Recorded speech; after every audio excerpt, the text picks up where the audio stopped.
Dicatat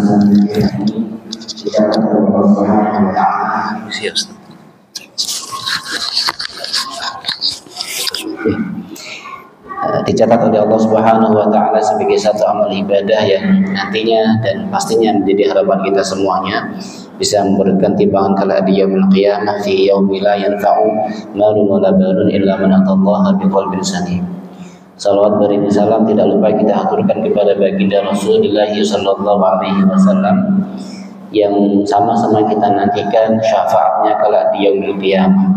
Semoga kita yang hadir di sini menjadi satu di antara ribuan bahkan jutaan umat Nabi yang nantinya di hari kiamat bisa mendapatkan syafaatnya kelak. Amin amin ya rabbal alamin. Hadirin jamaah salat maghrib yang dirahmati Allah Subhanahu wa taala. Insyaallah mulai malam hari ini sampai di setiap Sabtu malam Ahad ya, kita memanfaatkan waktu setelah sholat maghrib sampai dengan isya nanti untuk kembali mempelajari ilmu Allah Subhanahu wa taala. Dalam hal ini adalah bertema fikih. Seringkali setiap kami menyampaikan di beberapa jamaah begitu ya, sebelum memulai pembelajaran ataupun kajian itu, saya selalu mengingatkan untuk senantiasa meluruskan niat, niatkan kita ini belajarnya hanya untuk mencari ridho Allah Subhanahu wa taala, bukan biar dikatakan senang ngaji, biar dikatakan ahli ilmu, biar dikatakan dan seterusnya. Itu bukan. Yang niat kita adalah mencari ridho Allah Subhanahu wa taala lewat belajar ilmu Allah. Dalam hal ini adalah fikih. Kenapa niat begitu penting? Sangat amat penting. Sering saya sampaikan, niat itu fungsinya pertama adalah membedakan antara ibadah dengan tidak ibadah. Dan yang kedua, yang terakhir, membedakan antara ibadah satu dengan ibadah yang lainnya. Siap dalam bab apapun, niat itu fungsinya hanya dua. Pertama, membedakan antara ibadah dengan tidak ibadah. Yang kedua, membedakan antara ibadah satu dengan ibadah yang lainnya. Jadi kan setelah panas begitu ya, setelah terik matahari di jalan dan seterusnya, begitu masuk masjid atau misalnya ambil ada keran terus membasahi muka, tangannya basah, sama persis seperti orang wudu, tapi nggak ada niat wudu, bukan menjadi ibadah. Itu membedakan antara ibadah dengan tidak ibadah. Sama-sama hadir di masjid ini, sama-sama duduk setelah sholat maghrib dengan sampai isya itu, mungkin yang satu dengan yang lainnya beda pahalanya. Yang satu tahu ketika masuk masjid diniatkan i'tikaf karena Allah, dia dalam hati i'tikaf di dalam masjid mencari ridha Allah, dia dapat itu pahala i'tikaf. Tapi yang tidak, walaupun sama-sama duduk, sama-sama mendengarkan majelis, begitu pula pahalanya bisa jadi beda. Yang satu tahu ilmunya dengan niat i'tikaf, yang kedua tanpa ilmu, tidak meniatkan i'tikaf di dalam masjid, sama-sama duduk sampai 1 jam misalnya, begitu keluar masjid yang satu dapat ilmu tapi tidak dapat pahala i'tikaf, yang satu dapat ilmu juga dapat pahala i'tikaf di masjid. Itu menjadi hal yang sangat penting, membedakan antara ibadah dengan tidak ibadah. Ya, sama-sama duduk, yang satu niat i'tikaf, yang satu enggak, kan beda itu pahalanya, walaupun sama-sama duduk di dalam masjid. Yang kedua, membedakan antara ibadah satu dengan ibadah yang lainnya. Ya, jam 8 pagi duduk di sini, mungkin baca Quran atau segala macamnya. Begitu datang ada orang sholat 2 rakaat di pojok sana misalnya, dengan duduk di situ, terus di sana ada orang sholat 2 rakaat jam 8 pagi. Itu kira-kira kalau saya tanya, jenengan tahu apa tidak itu sholat apa? Jam 8 pagi, jenengan duduk di masjid, kemudian ada orang di pojokan itu sholat 2 rakaat. Kalau saya tanya, itu sholat apa? Bisa jadi sholat duha, bisa jadi sholat tahiyatul masjid, Bisa jadi sholat subuh kawanan, gerakannya sama, sama-sama 2 rakaat, kita pun tidak dengar bacaannya. Tapi yang membedakan adalah niatnya.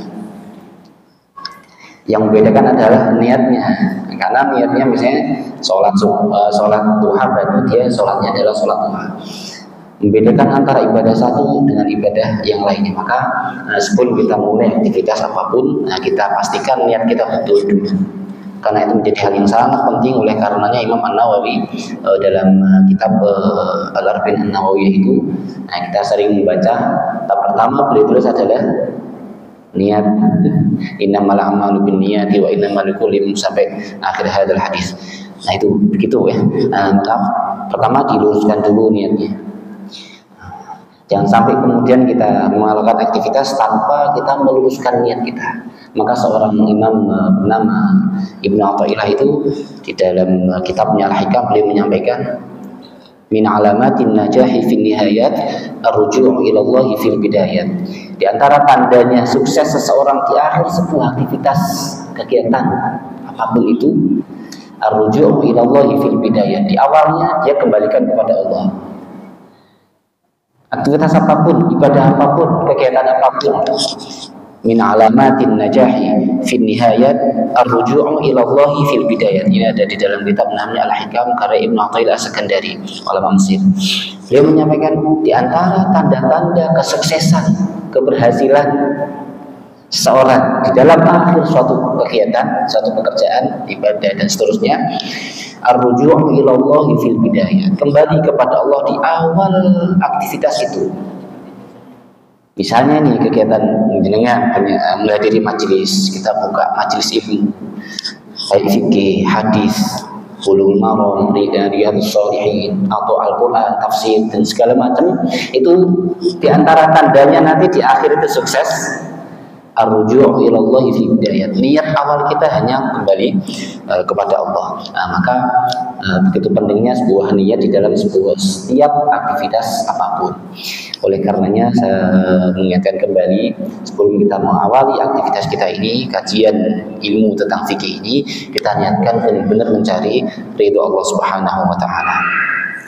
Kitab yang ada di depan kita ini adalah bernama Kitab Hidayatul Mujtahid wa Nihayatul Muqtasid, karya Imam Ibnu Rushdi, terkenal dengan Al-Hafid, pakai dal ya, bukan pakai zal ataupun dha. Al-Hafid meninggal dunia di tahun 595. Beliau sebelum menulis kitab ini, beliau adalah pakar filosof dalam Islam, falsafah Islam.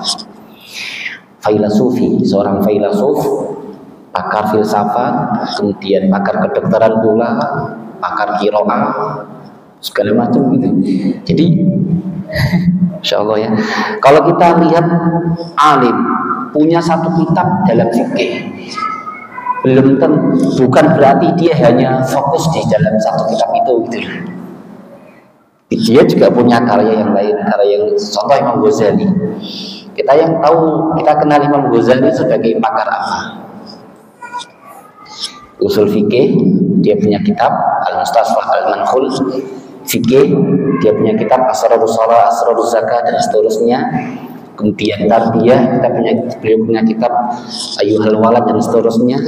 Tafsir juga punya kitab. Maka ulama zaman dahulu itu, kalau kita sekarang melihat kitab satu kitabnya itu, bukan berarti terus beliau hanya fokus di situ, enggak.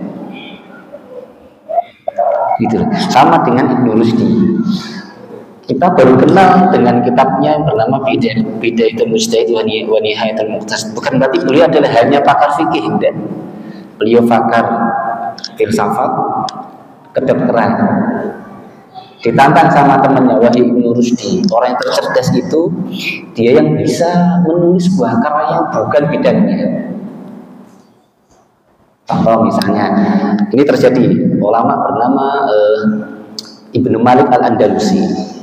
Andalusia kan Spanyol ya sekarang ya, ini bukan Arab lah. Ibnu Malik Al-Andalusi sekarang menjadi negara Spanyol. Dia menulis sebuah kitab bernama Alfiyah Ibnu Malik, 1004 bait. Diawali dari qala Muhammad bin Maliki sampai wa alihi liwurihi ramlik barorah. 1054 bait hanya menjelaskan tentang tata gramatika bahasa Arab, ilmu nahwu maupun ilmu sorof. 1004 bait. Kemudian beliau bukan orang Arab, menulis buku tentang gramatika bahasa Arab. Saya coba itu, saya bukan perempuan, saya menulis kitab tentang Mudzakkiratul fi Ahkami Dima' Linisa 85 halaman dalam bahasa Arab. Yuk bisa gitu deh. Artinya Muhammad Cerdas itu beliau yang orang yang bisa menulis sebuah karya walaupun bukan bidangnya. Ditantang tuh Ibnu Rusdi sama temennya Ibnu Rusdi. Orang yang cerdas itu dia bisa menulis sebuah karya yang fenomenal walaupun bukan bidangnya. Merasa tertantang walaupun dia seorang pakar filsafat dan kedokteran, dia nulislah kitab namanya Bidayatul Mujtahid wa Nihayatul Muqtasid yang sekarang ada di depan kita ini. Kitab tentang perbandingan mazhab dalam fikih. Beliau mazhabnya adalah Malikiyul mazhab. Tetapi tidak hanya pendapatnya Imam Malik yang beliau kutip, yang beliau tulis, yang beliau nukil, tapi beliau juga mengutip pendapatnya Abu Hanifah, lahir 79 Hijriah, meninggal dunia 150 Hijriah. Imam Malik punya kitab namanya Al-Muwatta, punya Imam Syafi'i. Kemudian Imam Syafi'i sendiri lahir 150 Hijriah, meninggal dunia 204 Hijriah. Kemudian Imam Ahmad bin Hanbal yang sering kita dengar dengan Hambali. Ini 4 pokok yang beliau kutip. Selain itu, beliau menyebutkan di dalam kitab ini pendapatnya Imam Daud Al-Zahiri, Ibnu Hazm, As-Sawri, Sufyan As-Sawri, dan beberapa ulama tokoh-tokoh yang lainnya. Kelasnya setelah 4 imam mazhab. Artinya beliau sangat amat terbuka wawasannya, tidak hanya fokus dalam satu mazhab saja di dalam ilmu fikih. Beliau tulis banyak. Nah, kebetulan disertasi saya tentang fikih. Alhamdulillah di Ramadan kemarin selesai promosi dokternya, alhamdulillah. Semoga berkah. Saya tulis tentang zakat di dalam Islam. Saya komparasi antara pendapatnya Al-Ghazali dengan pendapatnya Al-Ghafarallahu lahu Imam Al-Qaradawi yang meninggal dunia kurang lebih 4 bulan yang lalu dalam kitabnya yang sangat fenomenal Fiqh Zakat dan seterusnya. Baik, ala kulli hal, insyaallah yang kita akan baca ini tidak hanya satu mazhab, tidak hanya satu pendapat ulama, tetapi juga beliau menulis, mengutip satu di antara sekian beberapa mazhab. Nah, kemudian di dalam fikih itu ulama kemudian membagi menjadi 4 pokok pembahasan penting. Yang pertama adalah fiqhul ibadah, fikih ibadah. Yang kedua di dalamnya ada thaharah, sholat, zakat, haji, bersuci, dan seterusnya. Nah, thaharah ini cabangnya banyak. Saya pernah ditanya sama santri saya kan kebetulan tinggalnya di Makassar ya. Ada pondok namanya Al-Fitrah, ada 350 santri. Nah, kebetulan saya diminta untuk dia ngajari ngaji Quran dan seterusnya. Tinggalnya di situ dengan istri ya, jadi santri lagi gitu ya. Nah, diminta untuk membantu mendampingi anak-anak ngaji. Saya ditanya sama salah satu murid gitu, Ustaz, kenapa kok ambil jurusan fikih? Padahal fikih itu kan cuma aktivitas kita sehari-hari aja. Wah, pertanyaannya kok sangat simpel sekali pemahamannya. Kemudian saya perhatikan, fikih itu ada 4 materi pokok: ibadah, muamalah, munakahat, jinayat. Ibadah ini ada banyak. Thaharah pertama, kemudian ada sholat, puasa, zakat, dan seterusnya, haji itu. Thaharah ini pembahasannya enggak 1-2, banyak. Air yang bisa bersuci, macam-macam air, tohir, mutahhir, dan seterusnya. Itu baru satu mazhab, belum mazhab Hanafi dalam air ini bagaimana, mazhab ini seperti apa. Itu baru thaharah. Belum nanti al-mashu al-khufaini dan seterusnya. Banyak sekali pembahasannya. Baru kemudian dia bilang, oh ternyata fikih itu luas. Kalau tidak luas, kenapa ada jurusan S1 fikih, S2 fikih, S3, bahkan ada profesor dalam bidang fikih. Kalau tidak, ilmu itu sangat luas, maka tidak mungkin dikaji di dalam segala macam aktivitas. Oleh karena saya sampaikan, perhatikan, fikih itu tidak hanya aktivitas kita sehari-hari. Ada fikih al-ibadah, kemudian nanti ada fikih muamalah yang kedua ini. Fikih muamalah itu di dalamnya dibahas tentang jual beli, kemudian riba, kemudian hutang piutang, hiwalah membedakan hutang, luqatah dan seterusnya. Itu ada di dalam babul muamalah. Setelahnya ada babul fikul munakahat, tentang pernikahan, syarat-syarat menikah, yang belum nikah sudah menikah semoga dapat dua lagi. Menikah, syarat-syarat menikah, kemudian perceraian, tolak, bagaimana, apakah terjadi tolak apakah tidak, fase perempuan seorang istri mengajukan tolak dan seterusnya. Maka banyak sekali pembahasan. Di terakhir adalah bab atau fiqhul jinayat. Fikih jinayat itu tentang misalnya jarimah, orang mencuri bagaimana hukumannya, orang membunuh bagaimana hukumannya, pembunuhan dibagi menjadi 3, qatlul amdi, syibhul amdi, qatlul khata'. Dengan ada orang menggunakan pegang senjata, terus dia tengah dibunuh ini dengan niat membunuh, namanya qatlul amdi. Ini ada konsekuensinya dalam agama Islam. Kemudian yang kedua, qatlu syibhil amdi, menyerupai sengaja. Dia menggunakan senjata, bukan senjata, barangnya seperti ini, dilempar kepada orang. Saya ngajar di kelas, ada santri saya yang tidur gitu ya, saya lempar pakai penghapus, untuk mati. Itu hukumnya piye? Ada santri tidur di kelas, ya, tak lempar pakai penghapus, jangan tidur, begitu saya lempar tampaknya terus mati gitu. Nah, ini hukumnya bagaimana? Terus ada jadinya di hutan, ada orang di hutan itu pakai panah ataupun senjata laras panjang itu, niatnya berburu, ada kerosek-kerosek ditembak, ternyata orang, terus mati gitu. Nah, ini bagaimana namanya qatlul khata' namanya. Nah, itu di dalam agama sangat banyak sekali pembahasannya di dalam fikih. Nah, maka insya Allah di kita yang akan kita bahas ini adalah pertama fiqhul atau bab fiqh al-ibadah, di dalam bab ibadah. Al-Mu'allif Ibnu Rushdi mengawali kitabnya itu dengan kitab At-Taharah minal Hadats.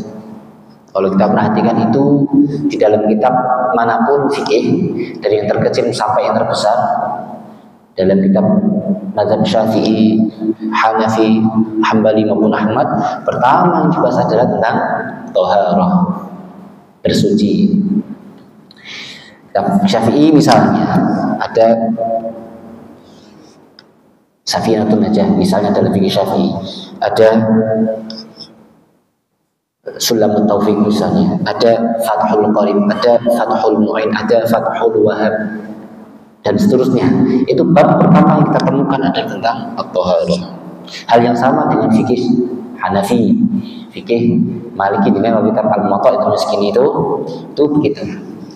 Nah, itu artinya bab yang pertama ditulis oleh seorang ulama ahli fikih adalah tentang bab kitab Ahkam at-taharah. Hal yang sama dilakukan oleh Imam Ibnu Rushdi dalam kitab ini, yang meninggal dunia tahun 595 Hijriah. Kalau metode belajar kita seperti Imam Syafi'i, beliau sebelum bertemu Imam Malik belajar kitab Al-Muwatta'nya Imam Malik itu sudah hafal kitabnya dulu.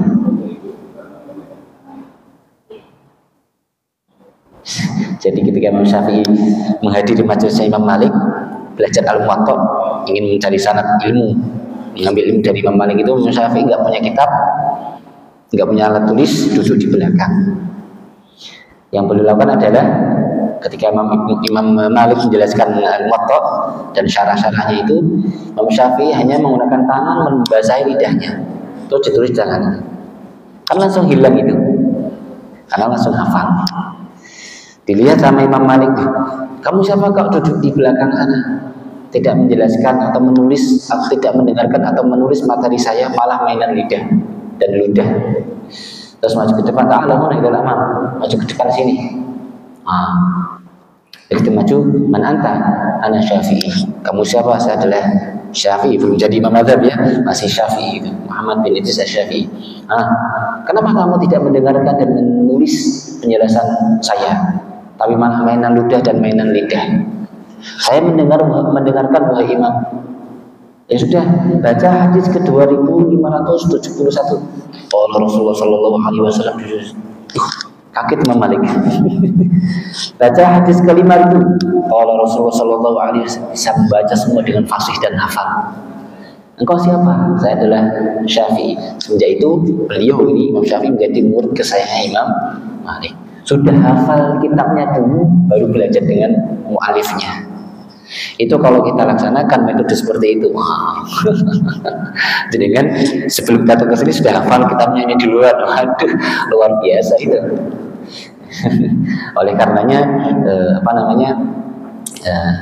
itu kita awali dengan kitab Thaharah. Ulama sepakat bahwasanya at-thaharah naw'an. Thaharah bersuci itu ada dua. Pertama, thaharatun minal hadas. Yang kedua, taharatun minan najas. Dalam ini disebut dengan minal khabath. Al-khabath wa fi riwayat adalah al-najas. Bersuci dari hadas. Yang kedua, bersuci dari najis. Ini cara penggunaan istilah dalam fikih kitab-kitab juga sangat berbeda. Kalau hadas itu menggunakan raf'ul hadas. Kalau najis, ulama menggunakan izalatun najas. Dua penggunaan yang kalau kita buka kitab manapun seperti itu tulisannya. Raf'ul hadas wa izalatun najas. Makanya kalau anak-anak kecil itu belajar tuh, nawaitul wudu'a li raf'il hadatsil. Dalam anak-anak kecil itu, anak-anak TPG itu kalau diajari guru-gurunya baca niat wudu bagaimana? Ya bareng-bareng, nawaitul wudu'a li raf'ul hadas. Yang kedua ada izalatun najas. Apa bedanya raf'ul dengan izalatun? Ini yang sangat penting ini. Ya. Di awal thaharah ada dua, thaharatun minal hadath, thaharatun minan najas.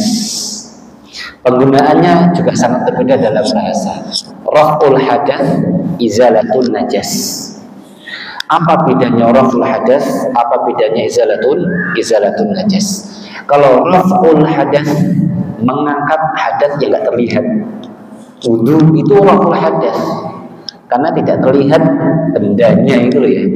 Orang kalau batal wudunya kan nggak ketahuan. Ini misalnya bapak ini dengan bapak ini yang satu tidak punya wudu, yang satu punya wudu, kan kita nggak tahu. Oh, nggak terlihat secara zahir, secara hissi tidak terlihat. Tapi yang ini nggak punya wudu, buang angin dan seterusnya. Tapi ini punya wudu, kita nggak tahu. Kan bentuknya sama, soalnya tidak terlihat. Maka orang ketika tidak punya wudu, dia ingin mengangkat hadasnya, namanya raf'ul hadas. Diangkat itu hadasnya, bukan izalatun hadas. Tapi kalau izalah menghilangkan, itu terlihat.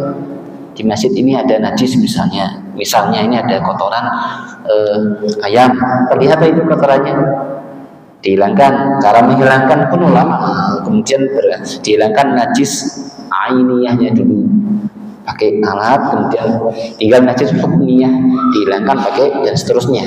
Nah itu namanya izalatun najis. Maka di dalam fikih, kitab-kitab fikih manapun akan tertulis seperti itu mu'alifnya, raf'ul hadath wa izalatun najis. Nah mu'alif ini Ibnu Rushdi menulis dengan thaharatun minal hadath wa thaharatun minal khabath. Al-khabath maknanya adalah an-najas. Thaharatun minal hadath, mu'alif ini mengawali dengan kitabul wudu. Al-wudu, fi'lul wudu, melakukan aktivitas wudu. Airnya namanya wadu'un bi fathil waw. Wawunya harokatnya adalah fathah, menjadi wadu'un, air atau tempat di mana di situ dilakukan aktivitas wudu.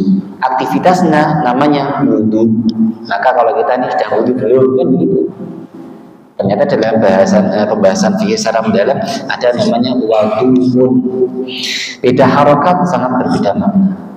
Ghuslun dengan ghuslun beda.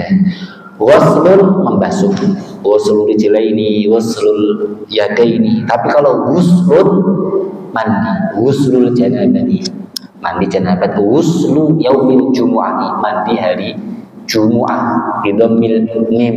Jangan salah kita menggunakan istilah ya. Nah, kita menggunakan hari Jumat itu lahjah Jawa atau lahjah Indonesia. Kalau lahjah Arab hari Jumu'ah, mimnya harokatnya adalah dhammah. Ittiba fi qouli subhanahu wa ta'ala idza nudiya lis-sholati min yaumil jumu'ati, mimnya berharokat dhammah.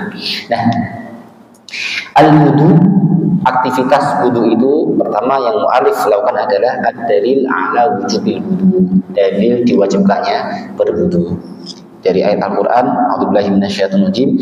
Bismillah. Ya ayyuhalladzina amanu idza qumtum ila sholati faghsilu wujuhakum wa aydiyakum ilal marafiq. Hai orang-orang yang beriman, ketika hendak kalian melakukan salat, faghsilu wujuhakum, maka basuhlah muka kalian, wa aydiyakum ilal marafiqi, dan kedua tanganmu sampai ke siku, wamsahu bi ru'usikum, dan usaplah. Nah, nanti pembahasannya detailnya. Syafi'i mengatakan sebagian rambut kepala, Hambali mengatakan semuanya, dan seterusnya. Wamsahu bi ru'usikum wa arjulakum, dan basuhlah kaki kalian, dan seterusnya. Itu dalil diwajibkannya berwudu. Maka ketika kita ingin melakukan aktivitas wudu, pastilah kita tahu dalilnya apa. Oh, dalilnya adalah ayat Al-Quran surah Al-Baqarah. Ya ayyuhalladzina amanu idza qumtum ila sholati faghsilu wujuhakum wa aydiyakum ilal marafiqi. Pernah itu saya menguji lomba qiraatul kutub, lomba membaca kitab di salah satu pondok di Semarang sini ya. Kitabnya namanya Al-Yaqutun Nafis ala Madhab Muhammad bin Idris.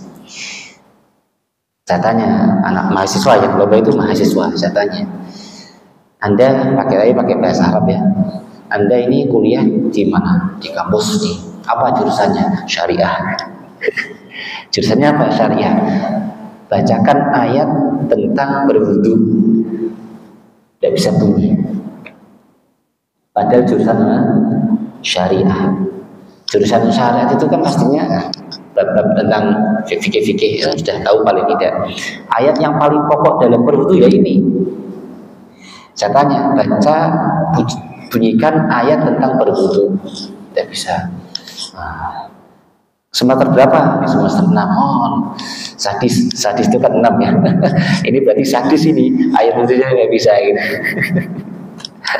Maka perlulah kita tahu tentang ayat berwudu. Ya ayyuhalladzina amanu idza qumtum ila sholati faghsilu wujuhakum wa aydiyakum ilal marafiqi wamsahu bi ru'usikum wa arjulakum ila dan seterusnya. Kemudian dalil berwudu dari sunnah ataupun hadis, la yaqbalullahu sholatan bi ghairi tahurin. Allah tidak menerima salat tanpa suci. La yaqbalullaha sholatan, Allah tidak menerima sholatan. Di situ hadisnya teksnya menggunakan sholatan nakirah. Nakirah itu umum, bisa sholat wajib, bisa sholat sunnah. Sholat wajib tanpa wudu tidak diterima. Sholat sunnah tanpa wudu juga tidak diterima. Maka teksnya dalam hadis ini, la yaqbalullahu sholatan. Allah tidak menerima sholat secara umum, baik itu sholat wajib maupun sholat sunnah. Walaupun di dalam ini ada ulama yang mengatakan, oh kecuali sholat jenazah. Kenapa kok sholat jenazah? Sholat jenazah kan tidak seperti yang lainnya. Oh nggak ada rokaatnya. Oh cukup dengan takbir 4 kali, turun salam dan seterusnya. Oh begitulah. Itu ikhtilaf panjang di situ. Min wala shadaqatan min ghulul dan seterusnya. Yang kedua, wa la yaqbalullahu sholatan man ahdatha. Allah tidak menerima sholatnya orang yang memiliki hadas, tidak punya wudu. sholatnya tidak diterima, baik sholat itu wajib maupun sholat itu adalah sunnah. Hatta yatawaddu'a, sehingga dia berwudu baru diterima sholatnya. Terus kemudian dari ijma ulama semua sepakat kalau mau sholat harus berwudu dulu. Nah, kemudian yang kedua, al-babu tsani ma'rifatu af'alil wudu, mengetahui bagaimana Rasul berwudu. Pertama adalah niyatul wudu, harus ada niatnya. Ini menurut Imam Syafi'i dan Imam Malik. Syartun min Imam Malik, Imam Syafi'i, Imam Ahmad, niat menjadi syarat sahnya berwudu. Tanpa niat wudunya tidak sah. Imam Syafi'i, Imam Malik, gurunya Imam Ahmad, generasi setelah Imam Syafi'i. Abu Thawr dan Abu Dawud mengatakan bahwa wudu itu syarat sahnya salah satunya adalah niat. Kemudian, tetapi mazhab Abu Hanifah dan Ats-Tsauri mengatakan laisa bisyartain, bukan syarat sahnya wudu. Niat itu bukan syarat sahnya wudu.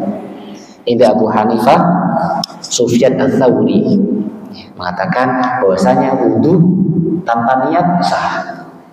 Bagaimana kok bisa berbeda itu? Sekali lagi, Imam Syafi'i, Imam Maliki, Imam Ahmad, tambah lagi Abu Thawr dan Abu Dawud mengatakan, 5 ya ulama ini, niat menjadi syarat sahnya wudu. Tanpa niat wudunya tidak sah. Yang kedua, pendapat yang kedua, Abu Hanifah, Sufyan Ats-Tsauri mengatakan niat tidak menjadi syarat sahnya wudu. Kenapa bisa menjadi berbeda? Karena ada yang mengatakan bahwa wudu itu termasuk ibadah mahdhah atau ghairu mahdhah. Dalam kitab ini disebut dengan ibadah yang ghairu ma'qulatil ma'na atau ibadah yang ma'qulatul ma'na. Kalau yang ghairu ma'qulatil ma'na itu tanpa niat sah. Karena ibadah itu adalah ibadah taqarrub ila Allah. Tapi yang ma'qulatul makna seperti sedekah dan seterusnya itu harus ada niatnya. Maka kedua pendapat itu didasari sebab pandangan mereka yang berbeda tentang bahwasanya wudu itu apakah termasuk ibadah yang mahdhah ataupun ibadah yang ghairu mahdhah. Sampai dengan zakat saja ketika saya menulis itu di mukadimah atau pendahuluan disertasi saya tulis itu sama pembimbing saya dan promotor, ini harus ditulis ya Mas Syarif. Apa Pak? Ditulis di mukadimah atau di pendahuluan, apakah zakat itu termasuk ibadah yang mahdhah ataupun ibadah yang ghairu mahdhah. Nanti turunannya akan berbeda. Kalau ibadah yang mahdhah dengan yang ghairu mahdhah nanti tidak disyaratkan mukallaf atau tidak disyaratkan yang baligh ataupun akil. Anak kecil tidak wajib zakat gitu. Kalau ibadah ghairu mahdhah. Tapi kalau ibadah mahdhah harus orang dewasa dulu yang zakat. Anak kecil tidak wajib zakat. Maka begitu akan turunannya akan menjadi ilmu yang berkembang di situ, apakah dia mahdhah atau yang ghairu mahdhah. Hal yang sama dengan wudu. Ulama berbeda pendapat apakah wudu itu termasuk yang mahdhah atau dalam ini ditulis ma'qulatul ma'na dan ghairu ma'qulatil ma'na. Syafi'i, Maliki, Ahmad mengatakan niat menjadi syarat sahnya berwudu. Tanpa niat juga tidak sah. Imam Abu Hanifah yang ashabul ra'yi dan Imam Sufyan Ats-Tsauri mengatakan tidak menjadi syarat sahnya berwudu. Kemudian yang kedua setelah niat itu ghuslul kaffaini. Ghuslul kaffain itu membasuh kedua tangan. Ini ulama juga berbeda pendapat apakah hukumnya itu apakah hanya sebatas sunnah atau bahkan wajib. Jumhur ulama diantaranya Imam Syafi'i dan Imam Malik,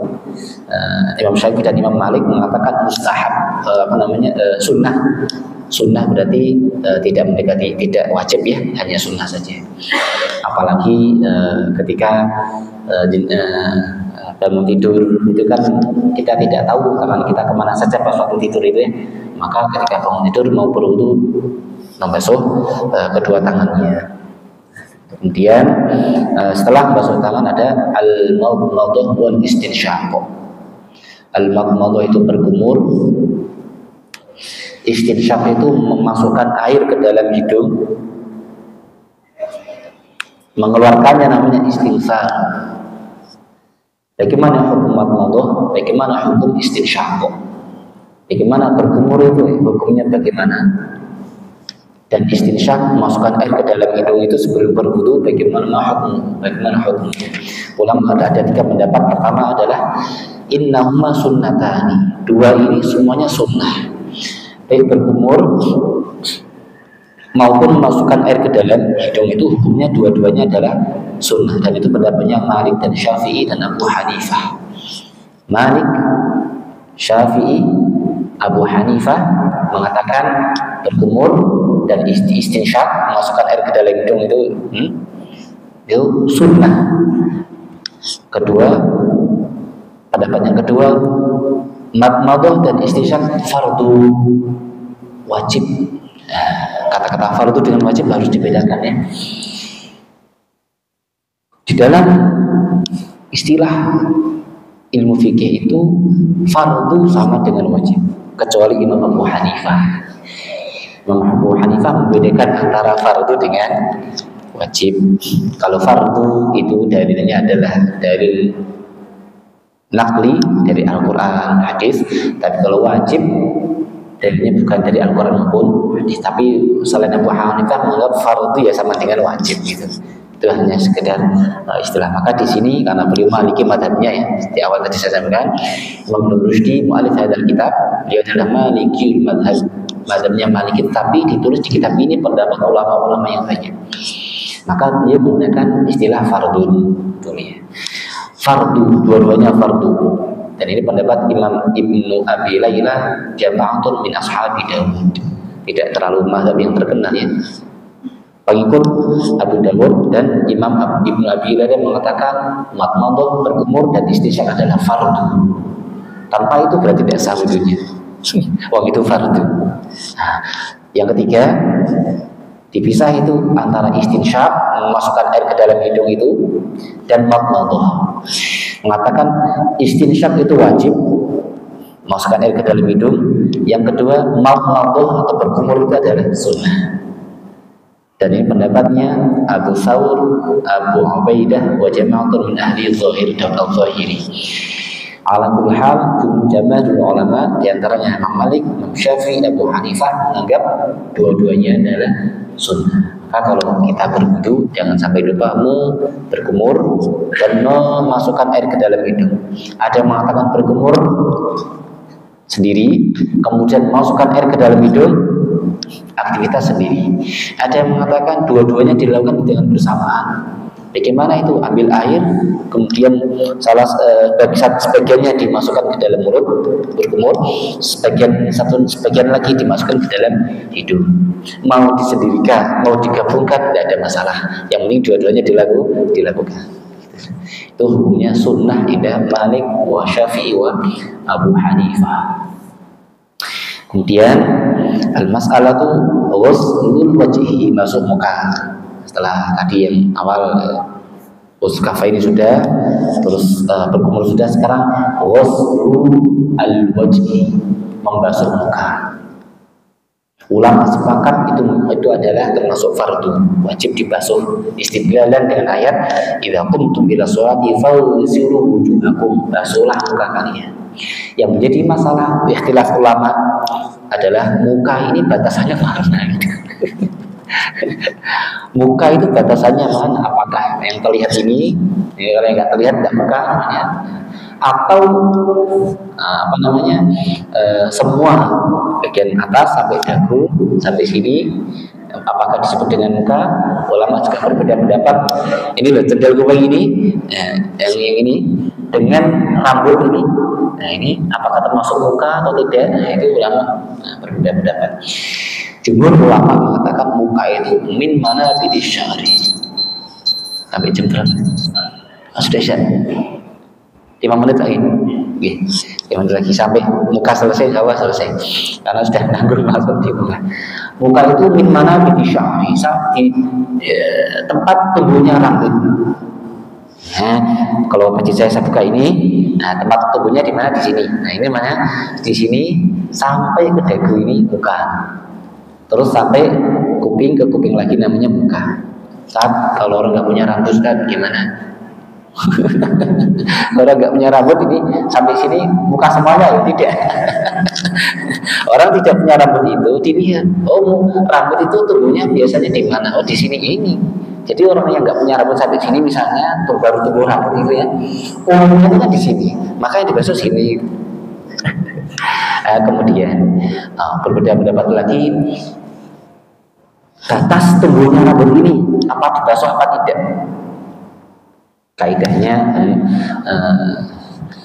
ma la yutraku kulluhu la yutrak kulluhu. Ma la yatimul wajibu illa bihi fa huwa wajibun. Sesuatu yang wajib tidak sempurna tanpanya maka sesuatu itu menjadi wajib. Misalnya saya basuh muka, apakah saya bisa mengira oh tapi sampai sini ukurannya ini bisa, itu harus dilebihkan gitu ya. Karena ma la yatimul wajib, sesuatu yang wajib tidak sempurna tanpa itu maka sesuatu menjadi wajib gitu. Maka membasuh sedikit rambut yang tumbuh di sini menjadi wajib. Dengan dalil ma la yatimul wajibu illa bihi fa huwa wajibun. Sesuatu yang wajib tidak sempurna tanpa sesuatu itu maka sesuatu menjadi wajib. Oleh karena jumhur ulama sepakat mengatakan bahwasanya membasuh batasan yang tumbuhnya rambut itu menjadi wajib. Kan nggak mungkin kita wudhu sampai di sini pasang pembatas sampai sini aja, kan nggak mungkin gitu. Harus semuanya dibasuh. Sampai sini dulu, insya Allah kita akan lanjutkan lagi di pertemuan yang akan datang dengan masih bahasa sangat luas sekali ya. Fikih itu sangat wasi'un, sangat luas sekali. Insya Allah tetap kita kaji dengan pendekatan-pendekatan yang muqaranah ya, membandingkan madzhab satu madzhab ini sehingga tidak terpaku dalam satu madzhab saja. Tepat sekali ketika menggunakan kitab Bidayatul Mujtahid karena beliau di dalam kitab ini tidak hanya Maliki yang beliau kutip walaupun madzhabnya adalah Maliki, tapi beliau juga mengutip madzhabnya Hanafi, Syafi'i, bahkan ulama-ulama setelahnya aimatul madzhab-madzhab yang tidak terkenal seperti Thawr, Abu Dawud, Sufyan Thawri dan seterusnya. Insyaallah menjadi khazanah yang bagus untuk pengetahuan kita terkait ilmu dalam bidang fikih Islam. Ini yang bisa kami sampaikan, semoga bermanfaat. Syukurna ala husni iman. Assalamualaikum warahmatullahi wabarakatuh.